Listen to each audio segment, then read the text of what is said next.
Welcome back. The FDA approved a new gel designed to stop severe bleeding in just seconds. It's called Trauma Gel, and it's actually derived from algae. Bradley Blackburn introduces us to the inventor, who expects his technology to transform trauma care.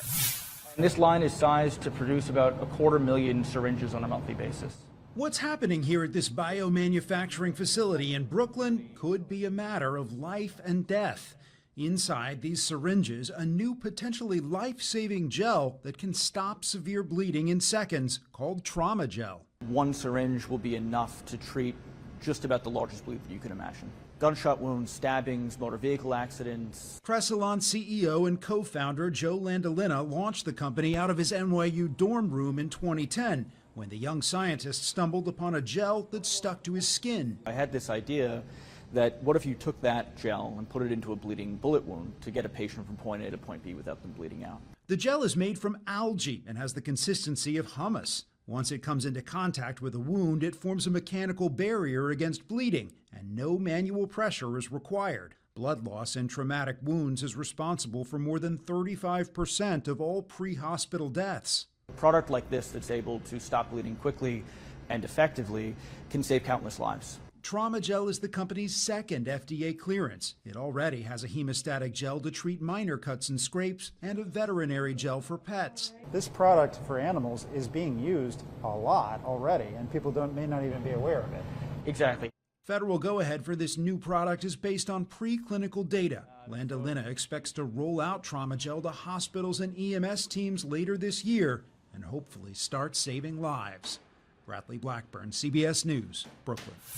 Emotional support dogs are often used to help veterans and pediatric patients. One program in Southern California is using them to help prison inmates. This special canine named Mellow was initially trained to sniff out narcotics, but was later assigned to the Therapeutic Inmate Management Unit for the Sheriff's Office. The 2-year-old Labrador Retriever goes on daily walks through the Todd Road Jail in Ventura County, where he brings smiles and comfort to prisoners. It's nice to get any little bit of peace of mind you can get in here. 1/3 of the inmates there are dealing with a psychiatric disorder.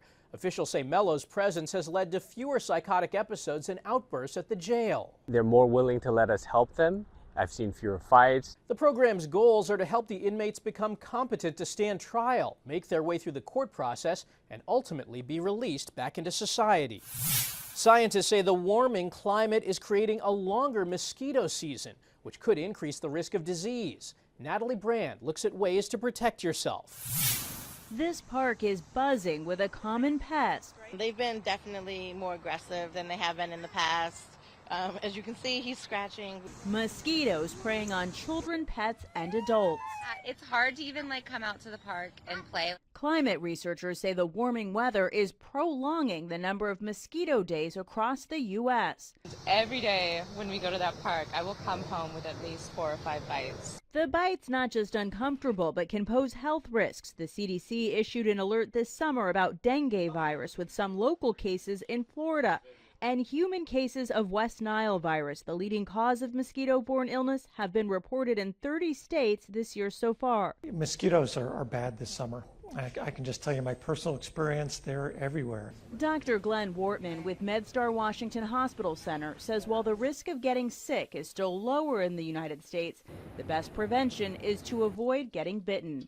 What should parents be doing to keep their kids safe? You want to look around, see if there's standing water around your own house. The mosquitoes don't need much. It could be a toy in your yard, an old tire, anything with standing water in it the mosquitoes can lay eggs in.